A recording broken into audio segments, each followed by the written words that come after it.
Lauren Taylor AG was the kind of person who made the world feel a little brighter just by being in it. She was born on August 19th, 1993, in Biloxi, Mississippi, but spent most of her life in Tennessee, living with her mother, Sherry, her stepfather, Michael, and her three siblings, Allison, Jordan, and Joshua. From a young age, Lauren stood out, not because she was loud or attention-seeking, but because she was just unforgettable. She had this magnetic energy, always singing, always dancing, always laughing. Her friends described her as quick-witted, bubbly, and absolutely hilarious. She could walk into any room and light it up with that sweet, mischievous smile of hers, those dimples, and a presence that made people instantly feel like they'd known her forever. Sherry, her mom, used to say Lauren was full of sugar and a little bit of spice. And honestly, that feels like the perfect way to describe her. Lauren had a deep love for dance and sports. She had won a ton of gymnastics medals as a kid, and when she got a little older, she would recreate choreography from music videos right in the living room, turning that space into her own little stage. She even got to be in a music video once. Later, she was offered a dance scholarship for college, which says a lot about how talented she was, but in the end, she chose to pursue a degree in criminal justice. That was Lauren, multi-talented, determined, and always chasing what felt right to her. She had so many friends, a boyfriend, a full, vibrant social life. She was just 21, but already it felt like she had this life so full of possibility stretched out ahead of her. But in the summer of 2015, all of that changed. Her friend, Hannah Palmer, invited her to a festival called Wake Fest. It was one of those classic summer events. Lots of water sports like wakeboarding during the day, followed by partying and drinking at night. When Lauren told her mom about the trip, something inside Sherry just froze. She couldn't explain it at the time, but she had a bad feeling. A really bad feeling. Part of it had to do with Hannah. Sherry didn't exactly trust her. She had seen the way Hannah treated Lauren, like someone she could just pick up and drop when it suited her. When Hannah got a boyfriend, Lauren would barely hear from her. But then, when she got bored or needed company, suddenly Lauren was her best friend again. Sherry didn't like that pattern, but Lauren seemed excited, and Sherry wanted her daughter to be happy. So she let her go. Still, the worry didn't go away. The day Lauren was supposed to leave, Sherry called her back just before she walked out the door. "Come give me one more hug," she said. And when Lauren wrapped her arms around her, Sherry squeezed a little tighter than usual, told her to be careful, told her she loved her, and then she let her go. That was the last time she ever saw her daughter alive. It was Friday, July 24th, 2015, when Lauren and Hannah finally set off for Wake Fest. They were both so excited, posting nonstop on social media about how amazing the weekend was going to be. It was supposed to be this carefree summer festival, a mix of water sports, partying, and being young and wild with your friends. But what started as excitement would soon take a dark turn. When they arrived at Wake Fest, the girls met up with two guys, Aaron Lilly, who was Hannah's new boyfriend, and his friend Chris Stout. Lauren had never met Chris before. The four of them clicked into that typical party mode, drinking, watching the wakeboarders do tricks on the river, and even doing some cliff diving themselves. Now, the cliff diving part. That's something I think is really worth mentioning. This wasn't some designated, safe jump site.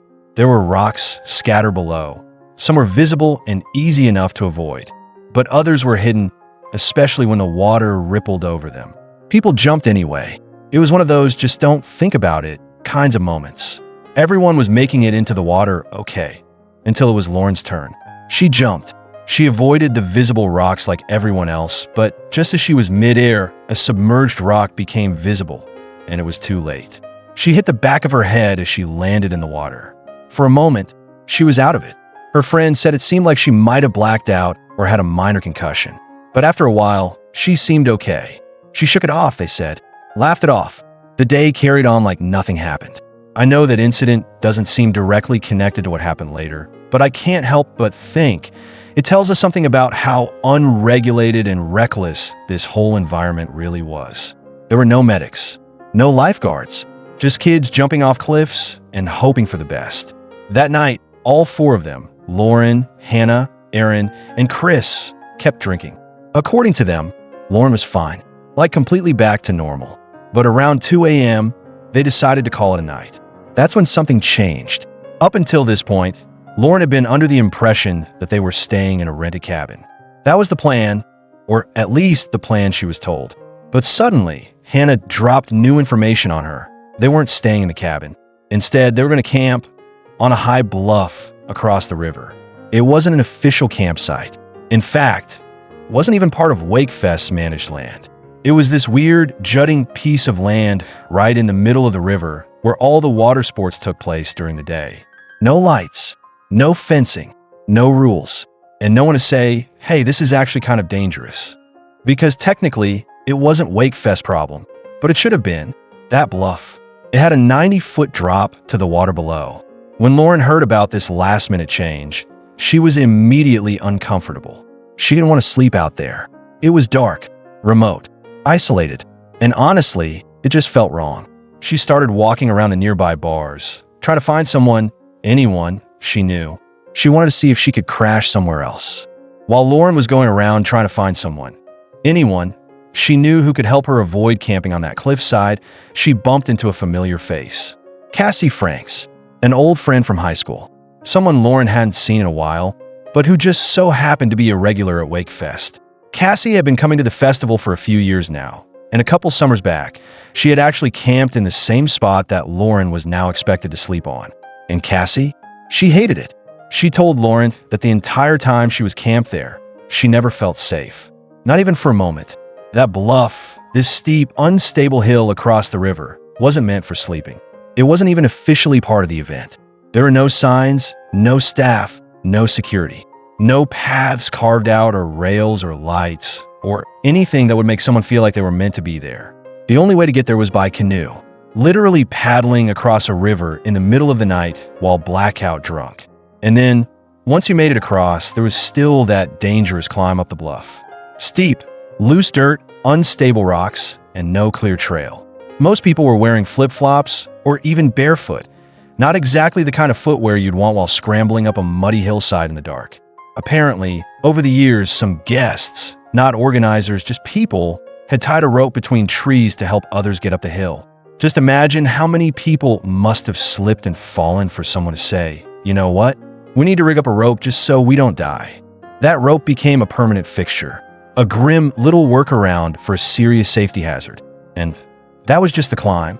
At the top, you had two options: pitch a tent on the uneven ground or sleep in a hammock suspended over the edge of the 90-foot drop. Yes, over the drop. Some people thought it was fun, brave, adventurous. They'd hang their hammocks between two trees, their bodies literally dangling over open air over the water far below. And the only thing holding them up? A string on each end. If either side gave way, that was it. You'd fall. 90 feet. Lauren knew that's what she was walking into. She knew that was where she was expected to sleep that night, and she wanted no part of it. So she turned to Cassie. She asked if she could crash with her. Cassie and her group had rented a lodge, a real one, with a bed, with walls, with safety. But Cassie said no. The lodge was full, and so, despite every instinct in her body screaming not to go, Lauren had nowhere else to turn. She had to go back to that bluff. So, sometime around 2 a.m. on the morning of July 25th, 2015, the group, Hannah, Lauren, Aaron, and Chris, paddled across the river and made their way up to that infamous bluff where they'd be spending the night. The sleeping arrangements had already been decided.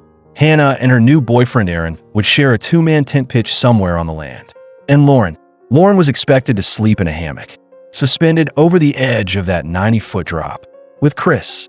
Now, this detail has always raised eyebrows. Why would she agree to that?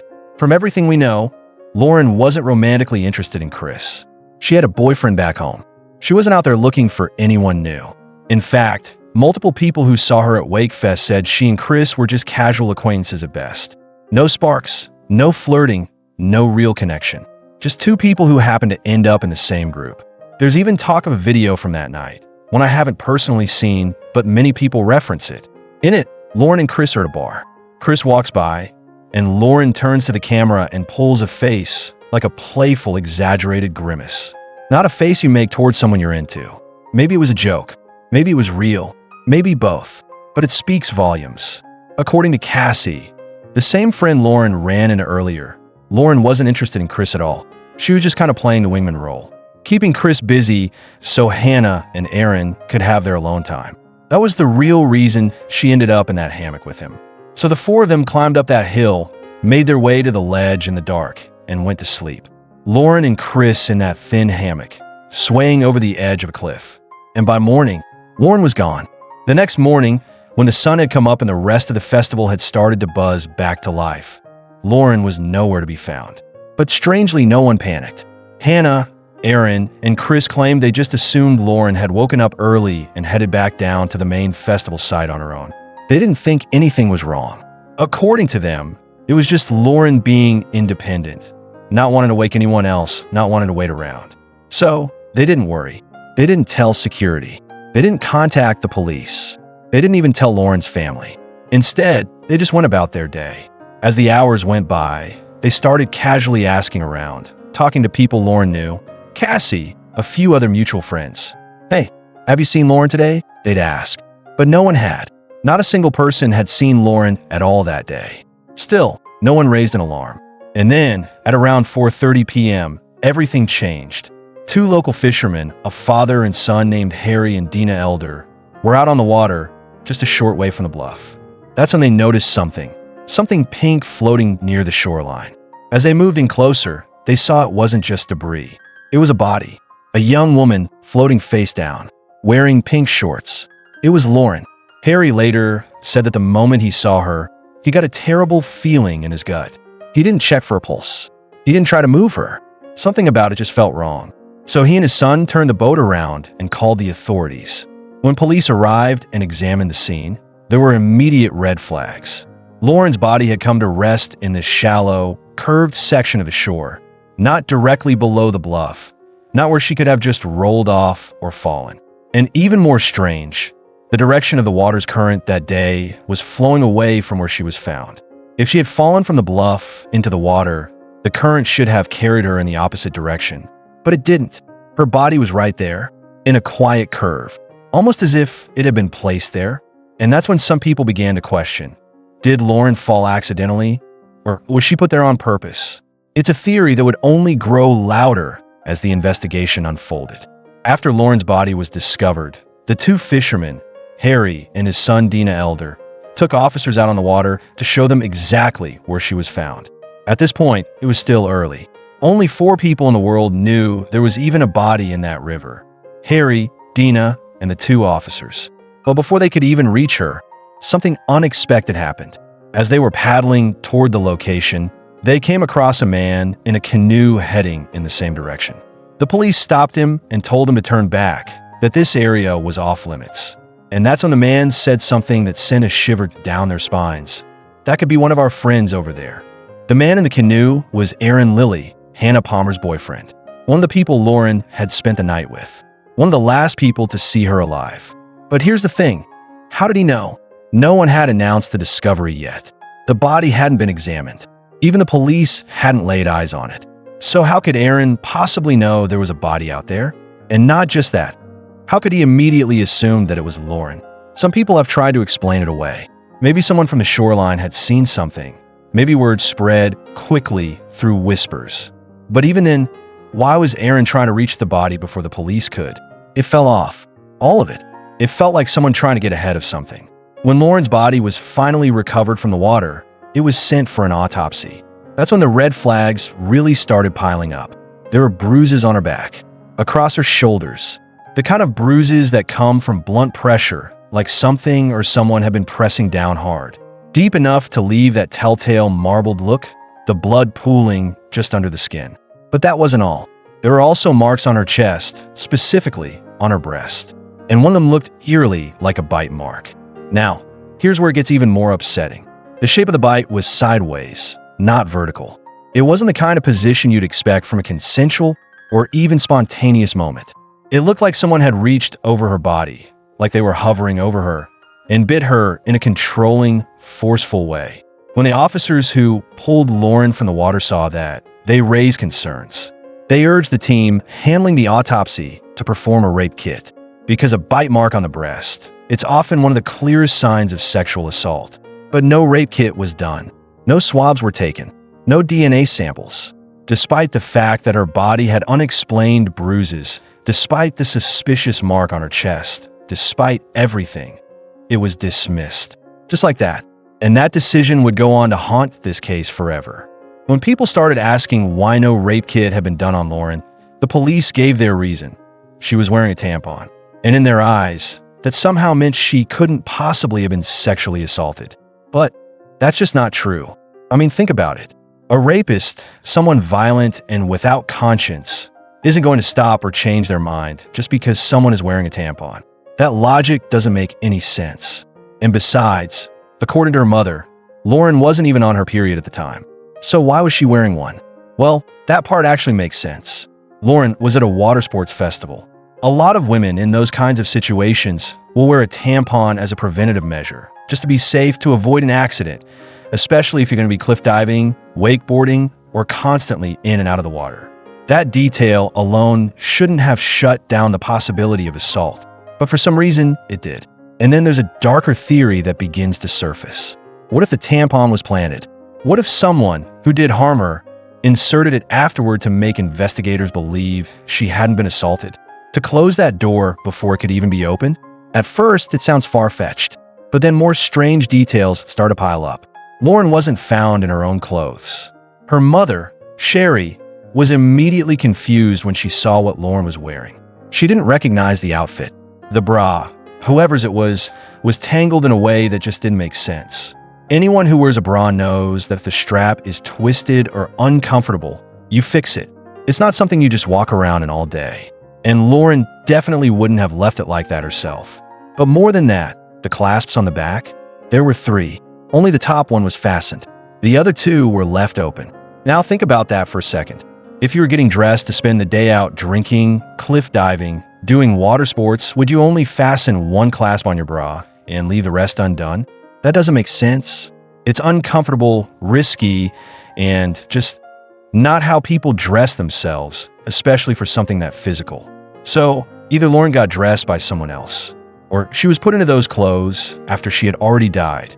Some people believe that someone carefully chose clothing that didn't belong to her. They dressed her body, inserted a tampon, all to craft a narrative. She wasn't raped, she just fell. She just slipped. But if that was the case, why go through all that effort to make it look that way? And more importantly, who would do that? Lauren's blood was tested after her death, and, unsurprisingly, it showed that her blood alcohol level was about twice the legal limit. But that wasn't shocking. She was at a festival. People were drinking. It wasn't like she was the only one. And despite being drunk, those who knew Lauren said she could handle her alcohol. She wasn't known for blacking out or losing control. Yes, she'd been drinking, but she was still aware, still functioning. There were no drugs in her system either, which matters because there were drugs going around Wakefest, especially around the camp Lauren had been staying in. But nothing showed up in her toxicology. It was just alcohol, nothing more. When a full autopsy was finally done by a proper pathologist, several injuries were noted. Bruises on her back, on her shoulders, and a strange mark on her breast. One that many believe looked like a bite mark. But despite how unsettling those marks were, the official conclusion? Not foul play. The pathologist believed those injuries could have come from a fall. That maybe Lauren had fallen from the bluff and struck rocks on the way down. That the bruises and bite-shaped mark weren't caused by another person, but simply by impact. But there were other injuries too. There was crushing to Lauren's throat.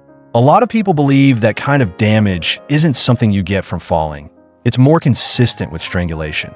It raised a red flag, especially when combined with the other marks on her body. But again, the pathologist stood by the fall theory. They said maybe she just landed on a rock in just the wrong way. That the crushing on her neck wasn't enough to be her cause of death anyway. And officially, it wasn't. Her cause of death was listed as accidental blunt force trauma from a fall. Still, many people, especially Lauren's family, weren't convinced. Because there's something else. Lauren had scrapes on her knees, elbows, and a few other places. Small injuries that could be consistent with someone tumbling down a rocky hillside. But that drop was 90 feet, covered in jagged rocks, trees, twigs, and rough terrain. Wouldn't she have had far more injuries if she'd fallen from that height? People close to the case said that for someone who supposedly rolled or tumbled down that kind of landscape. Lauren's body looked far too clean, not nearly as torn up or scraped as they would have expected. So once again, we're left in that space between the official story and the very real feeling that something's not right. And maybe the hardest part? There's no way to go back, no way to re-examine what was missed, because so many mistakes were made right from the start. Lauren's body told more of a story than anyone seemed willing to hear. Beyond the bruises and the possible bite mark, there were other injuries. A broken nose, broken fingers, and sure, on paper, you could argue that maybe she got them falling down that 90-foot ledge. But you could also argue that maybe she got them fighting back. Maybe her fingers broke as she tried to push someone off. Maybe her nose was broken during a struggle. Maybe she didn't just fall. And then there were the bruises on her thighs. 2 large ones. Lauren's family eventually hired a private investigator. Someone who could look at the case without all the assumptions and mistakes the original investigators made. And he believed those thigh bruises looked like the kind you'd get if someone had pinned her down, kneeling on her legs, using their weight to hold her in place. Maybe for control, maybe for assault, maybe both. But even after all of that, Lauren's official cause of death, accidental drowning. That's what the records say. But that's not what most people believe. Because if Lauren drowned, there are certain things you'd expect to see. One of the biggest red flags? She was found floating. And I know that doesn't sound shocking at first, but here's why that matters. Most drowning victims don't float right away. In fact, they usually sink because their lungs fill with water. That's part of the struggle. That's why people drown. They can't breathe, their lungs get heavy, they go under. But Lauren's lungs weren't filled with water, which raises a terrifying question. What if she wasn't alive when she hit the water? What if she was already gone and someone put her in the river afterward? And then there's the triangle. A strange mark was found on Lauren's stomach, shaped like a triangle. And people who followed this case closely have pointed out that this shape eerily matches the edge of a canoe. It's a strange theory, but not one without logic. It suggests that Lauren may have been partially placed inside a canoe, that her upper body was in, and her legs hung over the edge. It would explain the shape of the mark. But it also creates another question, because a 105-pound woman lying unbalanced on the edge of a canoe would almost certainly tip it over. Unless there were 2 other people in that canoe. One person to balance the other side, another in the middle, paddling, keeping it stable, keeping her quiet, keeping the truth hidden. Lauren's family refused to accept the ruling of accidental drowning without a fight. They hired a team of private investigators, and together, they ran over 50 drop tests using dummies that matched Lauren's size, weight, and height. Each test was done from various points on the bluff, exactly where Lauren and the others had camped that night. And not once, not a single time, did the dummy reach the water. Every one of them landed on the sharp rocks, ledges, or lower patches of dirt below. None were carried by the current. None slid far enough to land in the curve of the river where Lauren was found. That should have changed everything, but it didn't. So if Lauren didn't fall, then the only explanation left is that someone moved her body. And if this really was a homicide, there are 3 names that always come up. Hannah Palmer, Aaron Lilly, Chris Stout, the last people to see Lauren alive. The ones who camped with her that night. The ones whose stories changed again and again. But in the eyes of the law, they were never suspects. Because to law enforcement, there was never crime. The trio was questioned briefly after Lauren's body was found. But it was casual, more like help us fill in the blanks than we think you might know something. And what's striking is just how eager they were to throw out theories about what might have happened to Lauren. Hannah first told police that Lauren was seen talking to an older man on a boat that night. That maybe the stranger had something to do with her death. Then Aaron claimed Lauren had gone off to talk to an ex-boyfriend, implying maybe it was him who played a role. And then Hannah, again, changed her story. This time, she said maybe Lauren had fallen while going to the bathroom. There were no bathrooms on that bluff, of course. So apparently, people would hold onto a tree, lean back, and go. But that theory? It's been completely debunked. Investigators threw test dummies off that exact bathroom spot. Just like the other tests, they didn't land in the water. They landed on a lower ledge. Had Lauren fallen from there, she might have been injured, but she would have survived. So what does that leave us with? A group of friends offering theory after theory, each one less consistent than the last. Stories that don't match. explanations that fall apart under scrutiny. And through it all, they just kept partying. The very next day, Aaron, Chris, and Hannah went right back to Wakefest like nothing had happened. They kept drinking, kept laughing, kept posting, like Lauren hadn't just died, like her body hadn't been found in the river hours earlier. And then there's one more unsettling detail. When Aaron and Chris returned to the campsite on the bluff, witnesses recalled seeing a campfire burning. Now, that could be nothing. It could have just been a normal fire, because that's what people do when they camp. But with everything else, it just feels heavy. It feels like there's more to the story. Like maybe something was being erased, or covered, or burned. In true crime cases, campfires often mean something more than just warmth or comfort. They're used to destroy, to get rid of things no one should ever find. And while in Lauren's case, there's no way to say for sure what the fire was for, or even who started it. The timing, the place, the people involved, it's hard not to wonder. Especially when you consider what happened next. After Lauren's body was recovered, police needed to bring the others in for questioning. But because they were still across the river, still up on that same bluff, officers had to take a boat to pick them up. The first two they brought in were Aaron Lilly and Chris Stout. And according to the officer piloting that boat, something happened during that ride that has stayed with him ever since. As they began heading back across the water, Aaron turned to Chris and told him, sternly, "Shut up. I'll do the talking." He told Chris not to say a single word. He would handle it. He would speak to the police. He would control the narrative. But Chris was unraveling. Throughout the ride, he kept saying he wanted to get off the boat. He sounded agitated. He kept repeating the same thing to Aaron, something the boat operator overheard very clearly. "I'll have to get the gun off the cop to get off this boat." Let that sink in for a moment. Chris was talking loudly about trying to disarm a police officer, about stealing a gun just so he could escape. And sure, he never actually attempted it. But why say that at all? Why was he so desperate to get away? What was he afraid of? The officer driving the boat said he could hear the whole exchange. And to him, it wasn't just some weird drunken rant. It was suspicious. It felt like two people who knew something and were trying very hard to keep it buried. Later, back at the station, that same officer said Aaron and Chris continued whispering to each other. And at one point, Aaron allegedly turned to Chris and said something that made his stomach drop. "Stick to the story." And from that moment on, they did. Months after Lauren's death had been officially ruled an accident, her family still couldn't shake the feeling that something was deeply wrong. So they took matters into their own hands.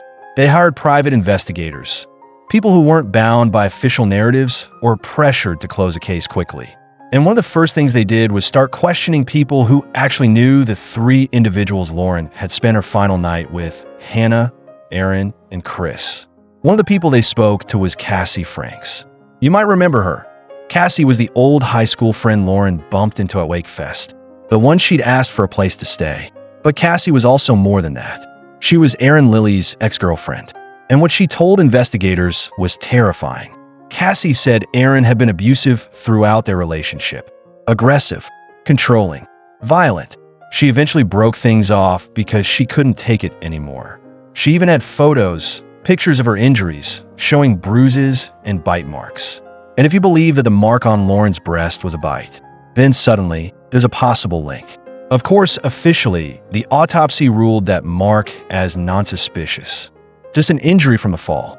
But the question is, do you believe that?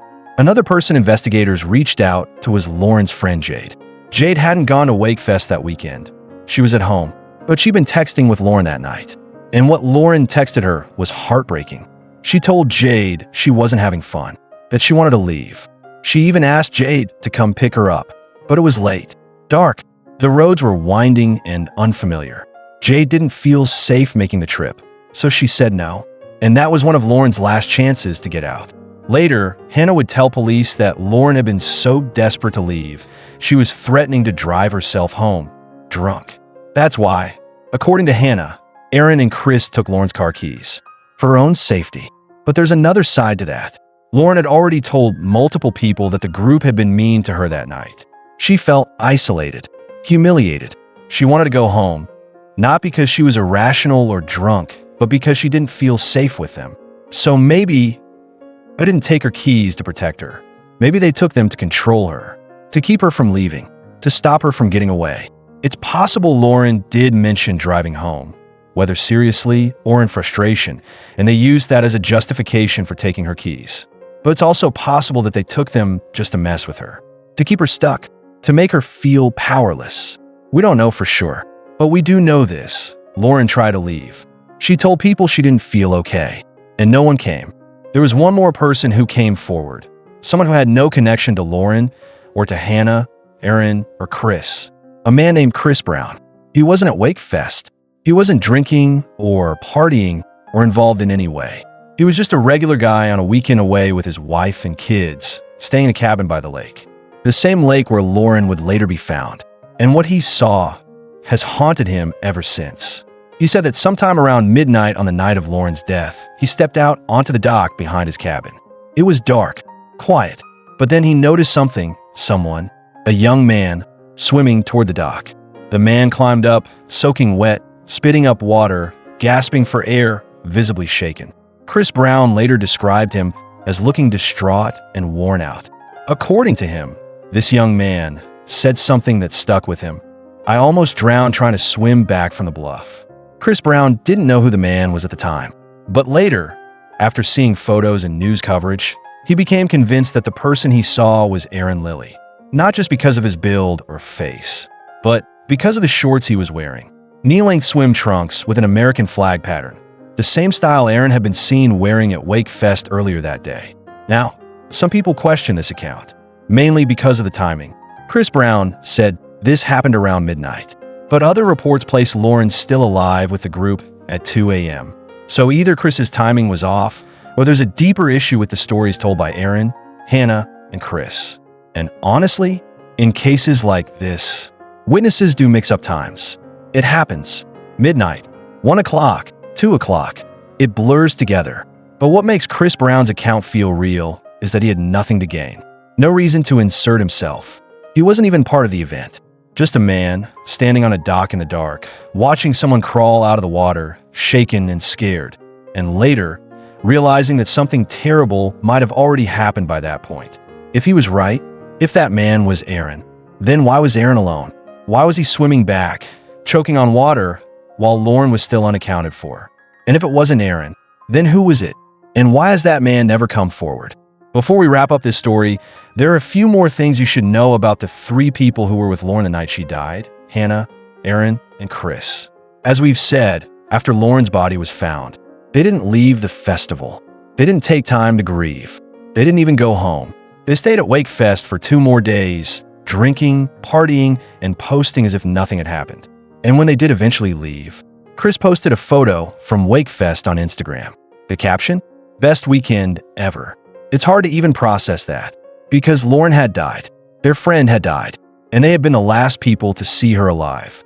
But maybe the most painful detail of all? None of them, not Aaron, not Chris, not even Hannah, Lauren's longtime friend, attended her funeral. Not one. No flowers, no messages, no golonbis. And then, just a few months later, Aaron and Hannah moved in together. They left Tennessee and started a new life in Florida. A new house, a new chapter, as if the past had no weight at all. But even then, Lauren's story wouldn't rest. Around that time, hateful comments began popping up online. Anonymous posts about Lauren, about her death. Cruel theories, lies, accusation, the kind of things that hurt, not just because they're untrue, but because someone took the time to write them.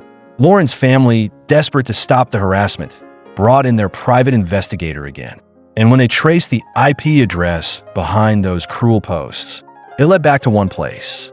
The same street in Florida where Aaron and Hannah had moved. Coincidence? Maybe, but it doesn't feel like one. Today, Lauren Agee's case is closed. The official story says she fell from a bluff in the middle of the night, that she hit the rocks, that she drowned. But her family doesn't believe that. And to be honest, a lot of people don't, because the truth doesn't hide in official reports. It lingers in the questions no one answered, in the bruises no one swabbed, in the friends who didn't show up to say goodbye. Lauren deserved more than that. She deserved safety. She deserved justice. She deserved to come home. And maybe, one day, the truth will finally do what justice never did.